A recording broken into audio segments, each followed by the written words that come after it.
Hey there, true crime friends. How you doing? Oh my God. Oh my God. I'm so hoarse. I'm so excited. Okay, look. It finally happened. Yesterday, the prosecutor from the state of Nevada finally got his chance. Oh, it was just like Christmas morning for him. He got his chance to cross-examine Mr. Robert Tellis in the unfortunate unaliving of Jeff German. Y'all, listen. We need to talk about it, but first, you know what you need to do. Please like this video and subscribe to the channel. Okay, so Mr. Tejas took his little self up there on the stand, and he was just like, I am ready to be questioned by the state, and I'm sure I have all of my answers all ready to go. So this fine jury is going to understand that this was a very complicated conspiracy between the police and Compass Realty and the DNA lab. All of them got together to make sure that I could no longer investigate the shenanigans over there at Compass Realty. And immediately I was like, sir, that's your theory of the crime? Okay. You already told us when you got up there in narrative format. And please keep in mind that when a defendant wants to get up and speak in the narrative, that is just like a little wink and a nod to the jury that like, everything he says is very likely a lie. Because here's the thing. You can't suborn perjury, right? His attorney can't get up there and ask questions that they know their client is going to lie about. So the attorney has to be like, Your Honor, he needs to testify in the narrative. Please, sir, go say whatever you're going to say. I don't want no parts of this. I'm not going to be objecting. I'm just going to be sitting back like, oh, I hope my client does not damage himself too much. Also, did this check clear? I really need to make sure this check clear because this Mama Luke is going to prison where he's going to make 3 cents a day and it's going to be hard for him to pay my bills. So the prosecutor was like, hello, Mr. Tejas. Look, do you see this picture of the person who unfortunately unalived Mr. Jeff German? And Mr. Tejas was like, yes, I see that. It's clearly not me. It was not me. I would not unfortunately unalive anybody. I'm not even sure how knives work. And the prosecutor was like, right. Okay, do you see what this person is wearing? A big floppy hat and a bright orange vest and that weird walk just like you have. And Mr. Tellis was like, it is clearly a professional killer with a limp. And so the prosecutor was like, right. So a professional killer, you say? Would a professional killer, in your estimation, wear a big hat that everybody's going to notice and a bright orange vest that says, look at me, look at me? And Mr. Tellis was like, I do not know how professional killers think. And the district attorney was like, right. Okay. Meanwhile, Mr. Tellis was like, while I am being cross-examined, I need to make my notes for when I have my rebuttal because clearly I'm going to be able to rebut everything. Let me just get my big giant Duplo crayon that's so big I have to hold it with both hands. Child, when he started making them notes, I was like, wait. What is he writing with? He's writing with a grease pencil. Okay, I understand for safety reasons, but could they give him a less embarrassing grease pencil to write with? First of all, the grease pencil was gigantic. I swear to goodness, it looked like he had to hold it with both hands. And he was making big, giant notes. And sir, newsflash, clearly you're not a true crime fan. Because when you went to flip your page up, you know I froze the screen and took a screenshot and then enlarged it. I was like, what exactly did he write on that piece of paper? And in my mind, he wrote, help, I've really screwed this up. Oh my God. What is prison gonna be like? Oh my God. But he wrote some other stuff too. And I was just like, okay, sir, okay, this is not going good for you. So according to Mr. Tellis, the wheels on the car that the unaliver drove were very different from his wheels because the spokes didn't match. The spokes on the rims, it was like thin spoke, skinny spoke, fat spoke, skinny spoke. And so the district attorney was like, right, here's a picture of the wheels from the suspect's car. Here's a picture of your wheels. Don't those look just alike? And Mr. Tellis was like, oh, right. See, I was getting all the latest information from random dude on the internet over there on Twitter, now known as X. And according to him, the wheels didn't look like my wheels. And I was like, Twitter told you, and you're bringing that as evidence in your murder trial. Some random dude from the internet said something, and you're like, Make sure I write this down so that when I am being cross-examined by the prosecutor from the state of Nevada, I can reference him. Okay, D's nuts from Twitter says he doesn't think it was me. And D is not known to be wrong very often. And I was just like, sir, do you know that this is going bad? Do you feel in your spirit like this is going bad? Okay. And then they got to the shoes. Now I was like, the shoes, that Mr. Tellis had a picture of these shoes in his phone. Later, the police found the exact same shoes cut up, stuffed underneath Mr. Tellis's couch. And Mr. Tellis is going to tell us like, oh, those were not my shoes. I mean, I don't know what size those shoes were. And let me explain to you why those are not my shoes. My shoes have a special lift in them. And I was like, say more. What is this? What's happening with your shoe? So he took off his shoe there in court and he was showing about whatever little parts and pieces of the shoe. And he's like, see, I wear lifts in my shoes. Lifts. Like what Tom Cruise wears, lifts? Lifts is like, aren't lifts like high heels for men to make you look a little bit taller? Like they give you like from this height to this height, like a teensy little difference, but you feel better about yourself. Okay. So you out here unaliving people while wearing kitten heels. Okay, so you're just a kitten heel killer now. Okay, kitten heels, I got you. And he was like, now see, I have my lips because, I'm 6'5", sir. You a lying sack of sugar. Now, we have very sensitive recording devices on our faces called our eyes. And we can see that I can see on the TV that you're not 6'5". Boy, you need how to a duck. What are we talking about right now? Apparently, in his addled brain and confusion, he got that all turned around. He's 5'6". Honestly, I don't even think he's 5'6". According to Lauren over there at the Hidden True Crime, he's like maybe 5'5". Maybe. Now listen, in my world, that is very tall. I am a whopping 5'2". So 5'5" to me seems gigantic.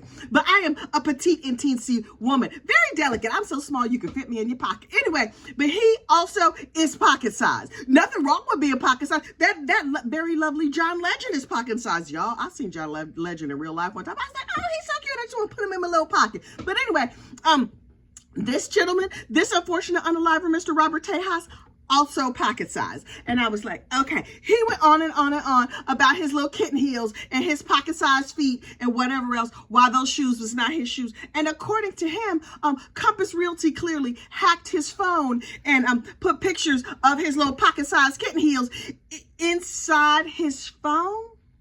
Sir, make it make sense, because it's not really making a whole lot of sense to me right now. And I was just like, okay. And so the prosecutor, the shade of this prosecutor was epic. He was just like, right, but don't you normally wear like topsiders or something? And Mr. Tellis was like, I don't know what a topsider is. So the prosecutor was like, moccasins, like a soft-sided shoe. And he was like, well, yes, normally I wear blah, blah, blah. He goes on about his shoes.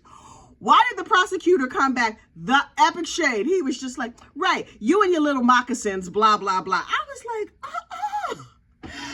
So far we have learned that there's a killer real estate agent out here in Las Vegas plotting the unfortunate unaliving of people that Mr. Robert Tellis likely committed this unfortunate unaliving while wearing kitten heels. And at home, he wears little moccasins. Isn't that what toddlers wear? Okay, just asking for myself. And then at a certain point, Mr. Tellis broke down and cried. Now, you would think that he was crying about the unfortunate unaliving of professional journalist Jeff German, but no, he was crying about the mess that the police left in his house. Can you believe when they came in the house to save me after I tried to unfortunately unalive myself? They left a mess. Look at the pictures. I'm showing you the pictures right now. That house was filthy when they left. Now listen, we understand that Mr. Tellis has OCD and he likes things to be orderly. But sir, to cry real tears over the mess that was left in your house, you done lost us. You have lost us. Also,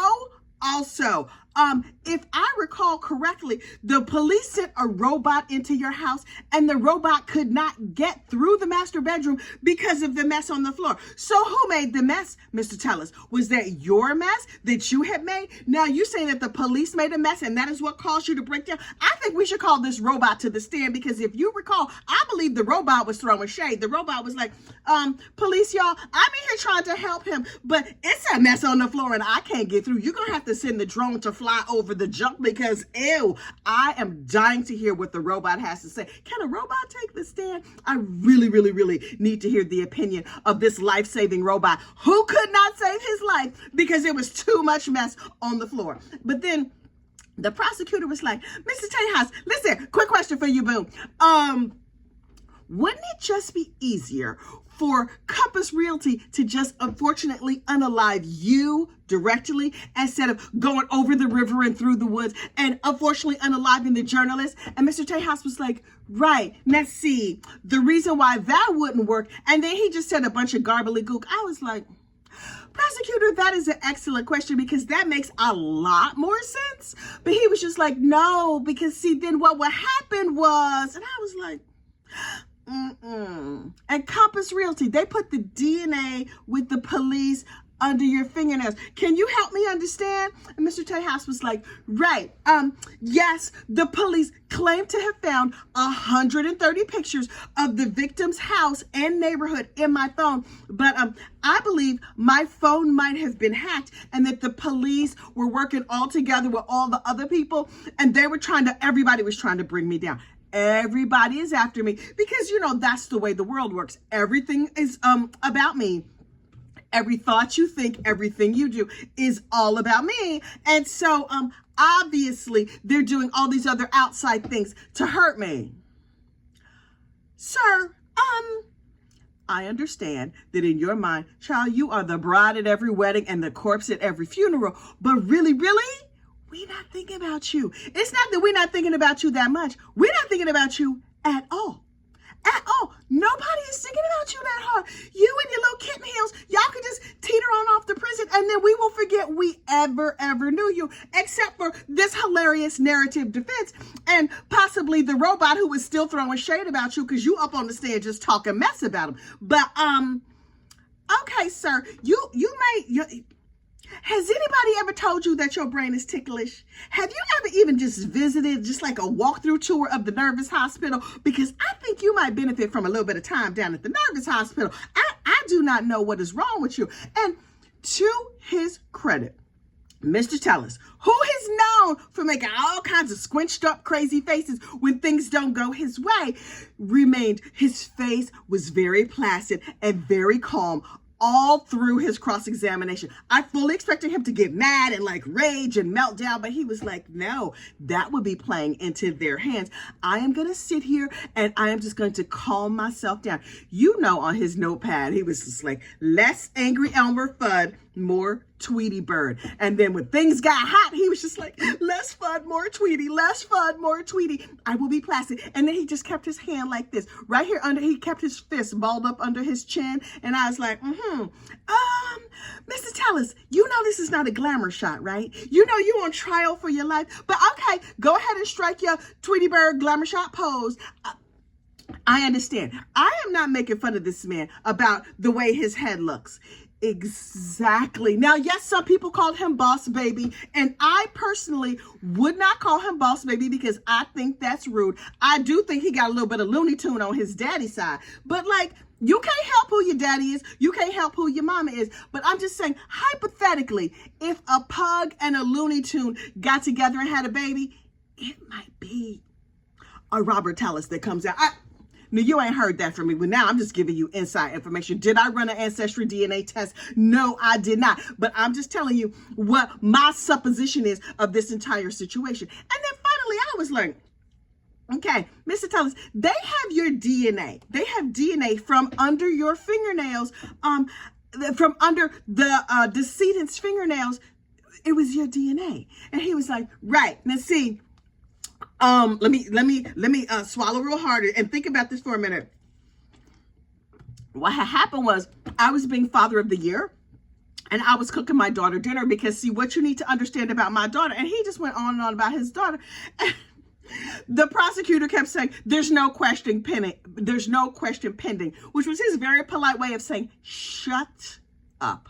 I have not asked you anything. You know how, like, if you're at home and your mama wants to tell you something, she's like, don't you, she starts talking through her teeth. Now listen, the DNA is a very polite man, and he can't tell Mr. Robert to commence to shutting up right there in open court. So he just says, there's no question pending. Me personally, in my personal life, I'm going to start using that. When somebody just starts talking to say a mess, I'm going to say, there's no question pending, which is code for shut up. But Mr. Tullis was ultimately able to sneak in the idea that he is #1 father of the year when he's over there in his kitten heels at the house.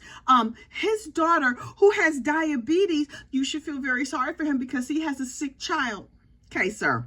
He's like, she does not like school lunches, and so I, with my very own tiny hands, I use knives, but only to make my daughter dinner. I was going to make her some chicken fried rice. Do you want my recipe? I have a very delicious recipe. And I was like, sir. He was like, I was chopping the onions because, you know, she likes them finely sauteed in like a little bit of olive oil. And I cut my finger. And I was like, oh, I had this grievous mortal wound that did not come from me, unfortunately, unaliving that newspaper reporter. And so it was bad. I basically cut the tip of my finger off. And so I'm going to have to get something to put my finger back together so that I could cook my daughter a wholesome, nutritious lunch for when she gets home from school. And I was like, sir, say less, say less, say less.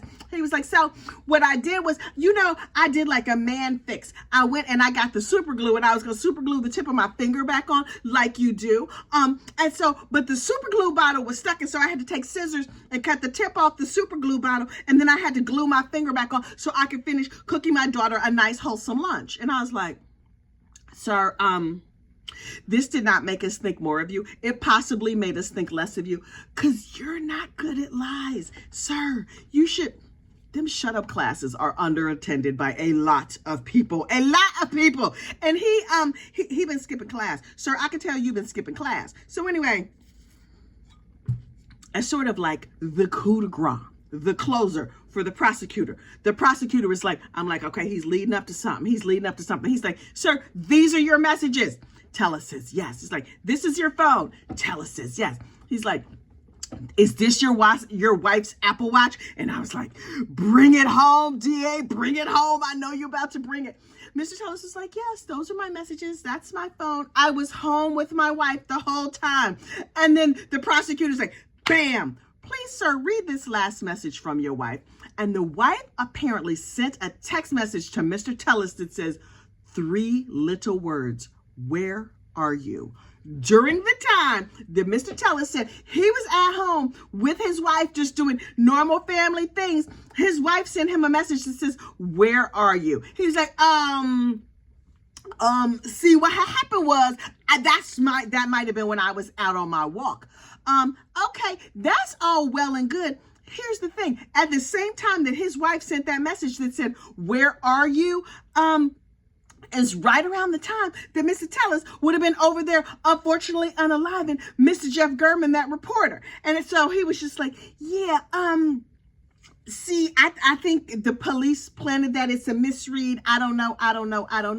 And the funny thing about this is that Mr. Tullis was what they say too cute by half, because he was just like, that message came into his phone and he left the message and didn't do anything with it. Maybe he could have been like, oh, I just walked over to my wife and said, baby, here I am, whatever it is. The thing is, he deleted that text message off his phone, but it still appeared on his wife's Apple Watch. So, sir, you over there just deleting messages because you're innocent? Who deletes text messages? Now, I know some people delete text messages, and when I first started texting, I was like, oh, I'm supposed to delete all of these, right? But no, you don't have to delete them. You can just let them live on forever, because now, child, who among us does not have 80 kabillion text messages on their phone? I know I do. But he was just like, yeah, I don't know what you're getting at here, because 2 seconds later I walked in the house and my wife and the prosecutor was just like, I'm done with you. I mean, I rest my case. I surrendered the witness.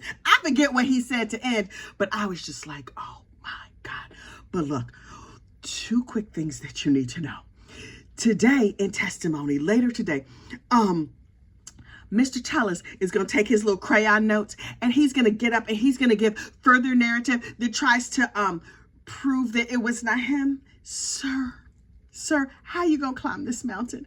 It's a big mountain of evidence against you, and it's real hard to climb in kitten heels. Now, I know you're gonna give it your level best. I honestly, from the bottom of my heart, believe you're gonna be like, I will climb this mountain. But sir, you going to prison. Now, the good news for you though is that I think they have to keep things orderly in prison. They make you keep your bunk straight and everything else, but otherwise, I don't think that you're going to enjoy prison that much. I'm so sorry about it. Not really though, because you're kind of a terrible person. And from what I understand, because you know I've done extensive research by like watching movies and Orange is the New Black. And I think everybody divides up by groups, like sometimes by race or sometimes maybe by where they're from in the country or whatever else. Do you hang out with like the black gang, the white gang, the Asian gang, the supremacists? Is there a Looney Tune gang in prison? I'm asking for myself. I just want Mr. Tejas to be real safe when he's over there in prison. Is there a whole bunch of people who got a little Looney Tune on their daddy side? That's the gang that I think he needs to be a part of. But look, we're going to watch. We're going to wait and see. Later today, there are closing arguments. I'm kind of beside myself. Okay. I'm going to calm myself down. I'm going to bring it all back together. I will finish following the closing arguments in the state of Nevada versus Mr. Robert Tejas. And I will see you soon. Bye.